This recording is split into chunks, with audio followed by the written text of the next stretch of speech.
You're listening to This Woman Can, episode 24. Are your personal values supporting your vision?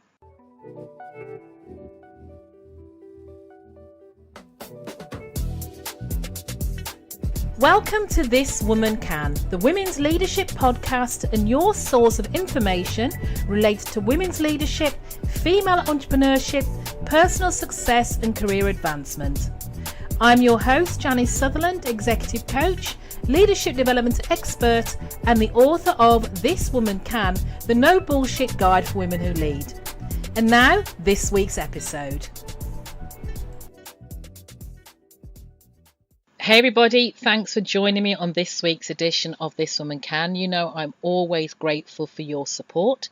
As ever, if you hear something you like, don't forget to share, rate, review on your favourite podcast platform, be that iTunes or an alternative.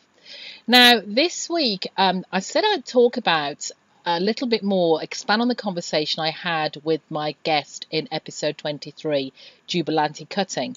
And she talked very much about how her values had shaped her career and shaped how she approached life and what she was doing. And if you remember, if you haven't listened to it, go back episode 23.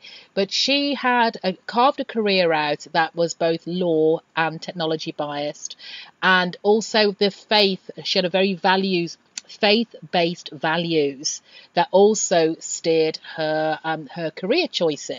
So I thought this week we'd look at our personal values and how they actually impact the vision we have for our life and what we do, and what can happen if your personal values are really out of sync and don't support the vision you have for your life.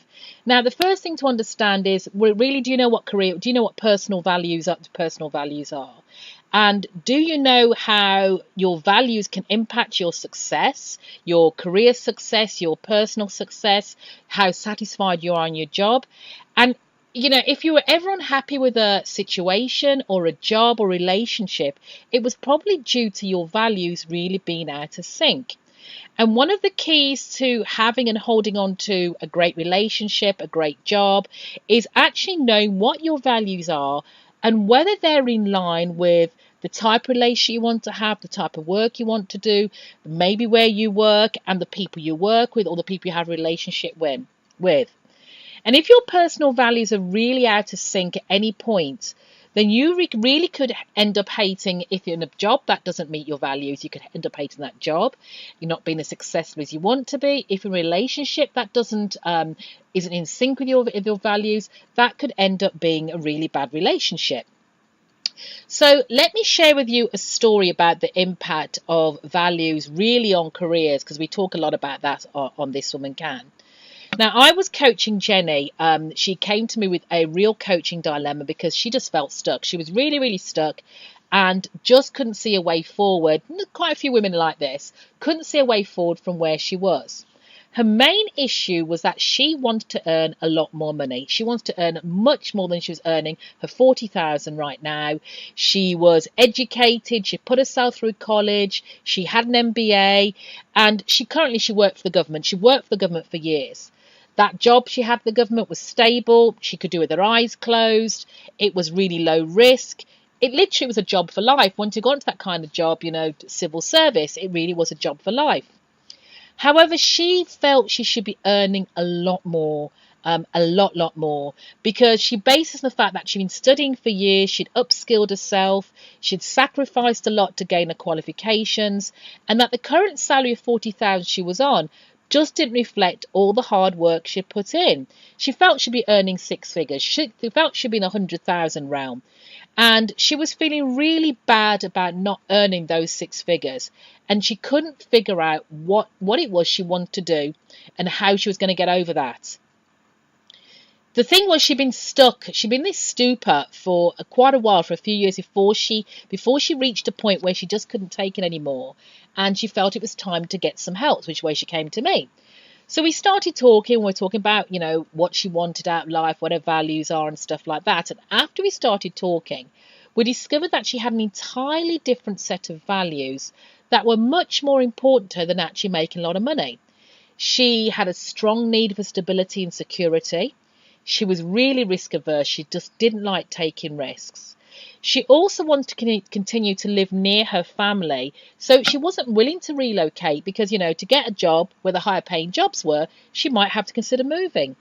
She didn't want to take a job in the private sector, didn't want to work for a private organisation because she felt she may have to work longer days, and she didn't want to get risk being laid off if the company restructured, which was a possibility, a higher possibility in the private sector than it was in the government job she had. The type of job that attracted the salary she wanted, however, usually comes with less stability and more risk. So the total opposite of what she valued in her life. And she was really misaligned. This was really misaligned. So you can see it caused a lot of conflict in the values that she wanted. It was really driving her crazy. She wanted to make a lot more money, but her values, her key values, leaned towards stability and being risk averse. So once we discovered what her key values were, the brain fog really cleared. She saw the conflict she was having and understood why she was just making herself so miserable, because she was really going against the tide with what her values were and what the job would actually offer her. But it didn't mean that we gave up on her making more money, because I understood what her values were and how strongly she felt about them. But we did come up with a plan where she could keep her steady, dependable 9 to 5, but do something, a new side hustle that would actually bring in more money and actually give her a little more stimulation, the job she was doing, because as much as it was stable, it didn't really stimulate her. And the fact is that many women, many of us, never really have the opportunity to look closely at our values, much less prioritise what they are and take action to make sure we're addressing the most important ones. But it doesn't have to be like that. Hey you, have you worked your tail off to advance your career but still don't have the salary to show for it? Have you spent years beating yourself up for being underpaid, somehow believing that it's your fault? Have you convinced yourself that when I'm good enough, I'll be recognised and earn the money I deserve? Or maybe you just want to negotiate but lack confidence and have no idea when or what to ask for.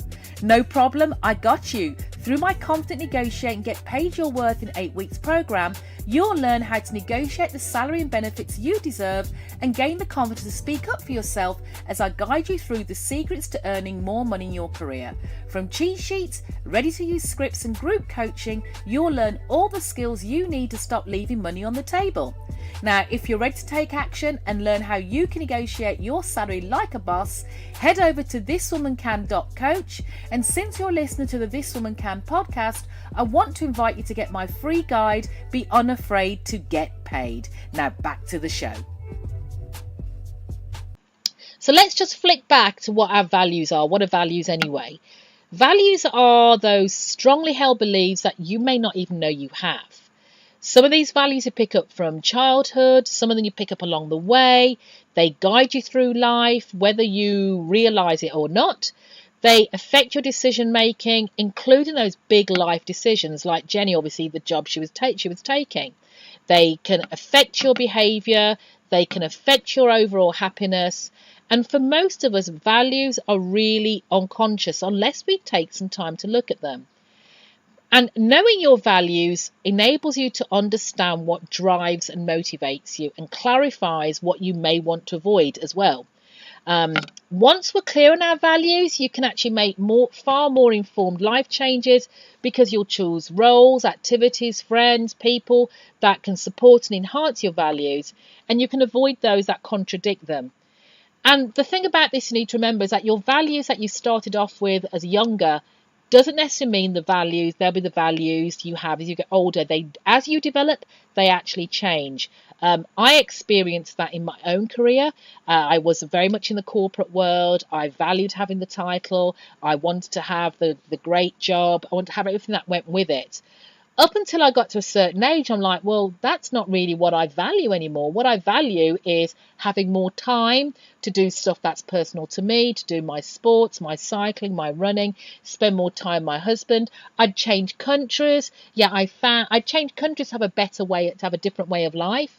Yeah, I wasn't having that way of life because of the job I was doing. So something had to give. And at that point for me, it really was stepping down from the CEO role so I could actually live the values that I wanted to at this stage in my life. And I have to admit, I feel a lot happier actually doing that.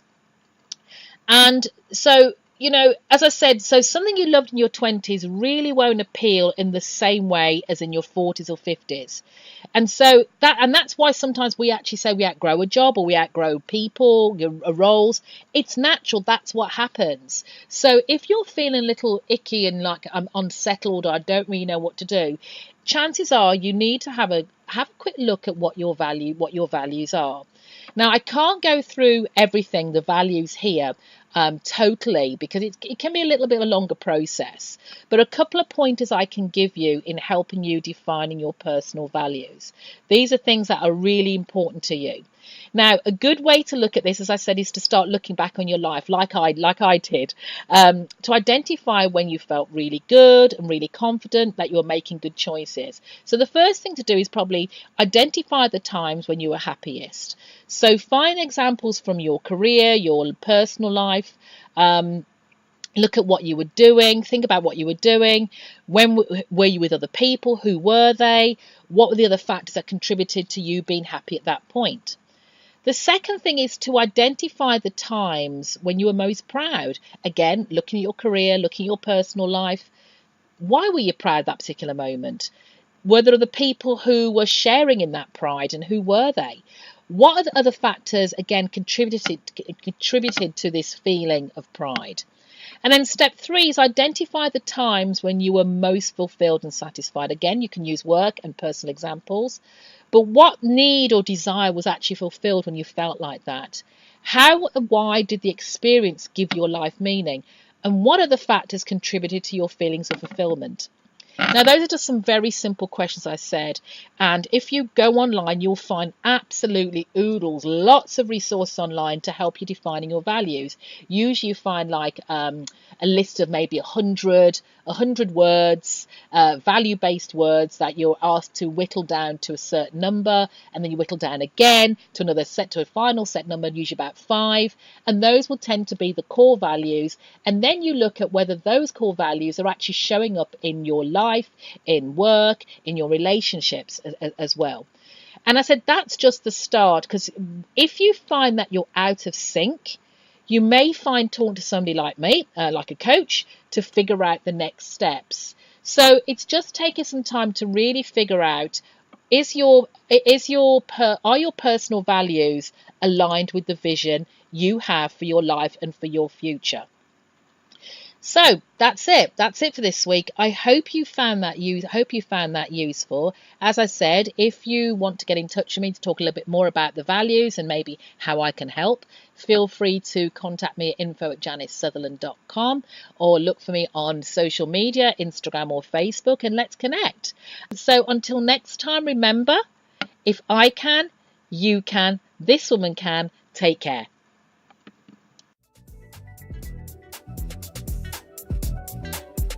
You've been listening to the This Woman Can podcast, brought to you by This Woman Can, the no bullshit guide for women who lead, available on Amazon and Kindle.